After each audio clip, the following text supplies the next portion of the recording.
नमस्कार। The pillar के लिए मैं राजू सिंह सोलंकी, मेरे साथ हैं सुनील खुर्चन भाई। बहुत बहुत स्वागत है आपका। नमस्कार। नमस्कार। आज हम बात करेंगे दिल्ली की राजनीति के बारे में। दिल्ली में क्या चर्चा है, क्या राजनीतिक कार्यकर्ता है जो चाहे बीजेपी के हो, चाहे आम आदमी पार्टी के हो, चाहे कांग्रेस के हो। कांग्रेस और आम आदमी पार्टी मिलकर लड़ रही चुनाव और बीजेपी उनकी टक्कर में है।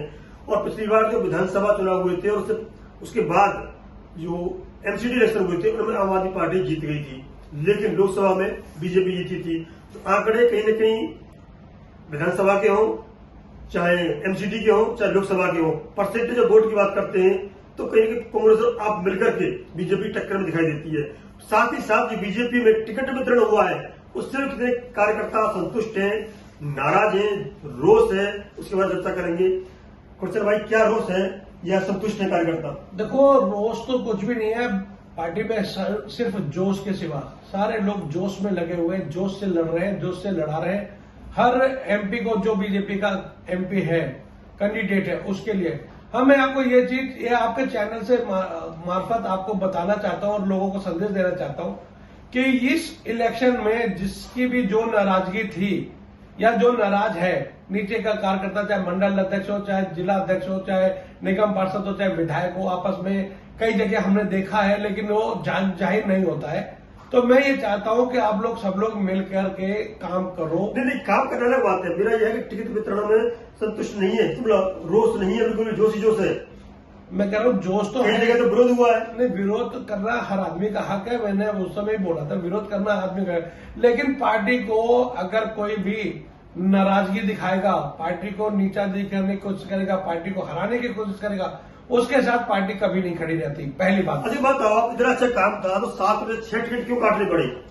अरे भाई, मोदी जी का जो निर्णय होता है, मोदी जी को हर चीज के बारे में पता होता है, उनको बताया जाता है कि ये बंदा ये काम नहीं क्षेत्र में हुआ, इससे पब्लिक नाराज है, इससे लोग खुश नहीं है। क्या दोबारा उस बंदे को हरवाने के लिए टिकट दिया जाए क्या? आप बताओ। बात हरवाने की नहीं है, मतलब कार्यकर्ता पिछले 10 साल से कोई सांसद था, 15 साल सांसद था, तो उनमें मतलब अब भाई साहब एक बात बताओ, दूसरों को भी तो चांस देना चाहिए। जनता से पूछो, जनता क्या कहती है। जनता कहती है कि दूसरे को भी चांस दो। एक ही आदमी को लड़ाओगे क्या? और भी लोग हैं पार्टी में, और भी लोग खड़े हुए हैं, और भी लोग मेहनत कर रहे हैं। मैं फिर कहना चाहता हूँ, गिफ्ट साथ बता दूं, हेमा मालिनी तो 75 प्लस भी है एज में भी, तो तीसरी बार रिपीट कर दिया है। देखो, हेमा मालिनी का काम क्षेत्र में काफी अच्छा हुआ है। वो एक महिला है, महिला के साथ साथ उन्हें राजनीतिक का भी अच्छा एक्सपीरियंस हो चुका है। उनके दरवाजे पे कोई भी जाता है, जो मैंने सुना है, वो कभी खाली रहती नहीं है। वो तो बॉम्बे रहती बताते नहीं, बॉम्बे तो उनका घर है, तो बॉम्बे तो आना जाना लगा ही रहेगा, लेकिन पार्टी के लिए काम तो करती है। उनका बनाया हुआ कार्यालय है बकायदा, सब रहना ठहरना सब वहीं पर ही है। वहां पर मथुरा में लोग आते हैं, जाते हैं, मिलते हैं। मैं भी मिल चुका हूँ। चलिए, वो अलग बात है। फिर दोबारा लौट दिल्ली पे आते हैं। दिल्ली में कांग्रेस पार्टी और आम आदमी पार्टी मिलकर चुनाव लड़ रहे हैं। कितनी टक्कर समझते हैं आप बीजेपी के साथ? देखो, कोई नहीं है टक्कर पे, क्यों पड़े हो चक्कर पे। अब डायलॉग सुना ही है ना। तो मेरा मानना यह है कि जिसका जो काम है वो तो समय बताएगा कि कौन किस पे भारी पड़ रहा है। लेकिन मैं फिर अपने बीजेपी के कार्यकर्ताओं को फिर बोलना चाहता हूं, एकजुट हो जाओ, ताकत दिखाओ। मैं बता रहा हूं, अगर आप सिर्फ दिखावा करोगे, जैसे एक चुटकुला था कि एक बंदा बोलता है कि भाई वहां पर कुएं में 1 लोटा पानी डालना है, तो सब जगह फैल गया कि हमें कुएं में पानी डालना है। तो कुछ लोगों ने बोला कि भाई चलो मैं भी क्या करूंगा जाके, जब वो तो डालने जा ही रहा है। फिर दूसरा बोलने लगा, यार आज मेरे डालने से ना डालने से क्या फर्क पड़ता है। दूसरा भी चला गया, क्या लगा मैं भी बाहर जा रहा हूं। इस प्रकार हर आदमी ने सोच लिया था कि मेरे जाने से कोई कुआं भर नहीं जाएगा। इसी प्रकार इनकी लोगों की सोच के कारण वो कुआं खाली रह गया। बता दो, बहुत अच्छा उदाहरण दिया आपने।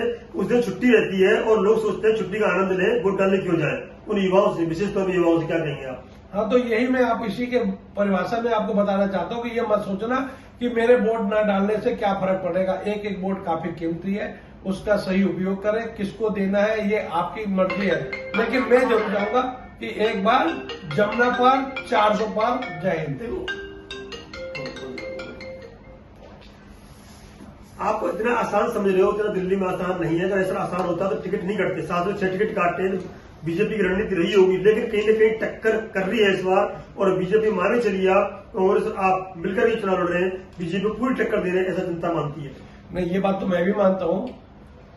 किसी भी पार्टी को कमजोर नहीं समझना चाहिए। मैं अभी बता दे रहा हूं, जो हमारे बीजेपी के जो जितने कैंडिडेट है, अगर वो सोच रहे हैं हम जीते हुए तो वो इस चीज को भूल जाए, क्योंकि कांटे की टक्कर है। टक्कर में आपको लड़ना है, टक्कर देनी है, क्योंकि जो पार्टी पुरानी पार्टी है, पुराने लोग हैं, लोगों का उन्होंने काम देखा हुआ है, तो उसको देखते हुए पार्टी के लिए, बीजेपी के लिए थोड़ी मुश्किल है।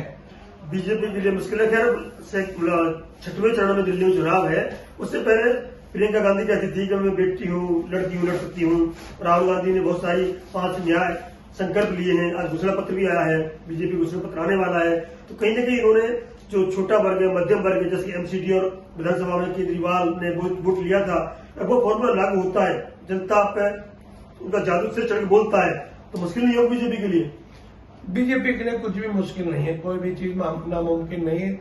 एमसीडी विधानसभा में जीत चुके हैं वो। हाँ, जीत चुके हैं, उनका समय था तो जीत गए। अब एमपी का समय आया, तो एमपी के समय में तो एमपी के लोग ही जीतेंगे ना। जो मेंबर ऑफ पार्लियामेंट बीजेपी के पहले थे 7 सीटें, वो 7 की 7 आ रही है, आप टेंशन मत लो। कितने आसान समझ रहे हो आप आम आदमी पार्टी कांग्रेस के गठबंधन को? अरे मेरी नजर में तो बहुत ही आसान है, क्योंकि हमारे जैसे कार्यकर्ता जो कि 1-1 हजार 2-2 हजार वोट एक साइड से ही डलवा देते हैं खड़े होने पर ही। हाँ, यह है कि देखना यह है कि सामने कौन खड़ा है। आप जिसको भी खड़ा करो, मौजूद आदमी सामने खड़ा होना चाहिए वोटिंग के लिए। ये कहावत भी है साथ में कि जो धनाढ़ परिवार हैं, बड़ी कोठियों में रहने वाले लोग हैं, वो तो वोट डालने जाते नहीं है।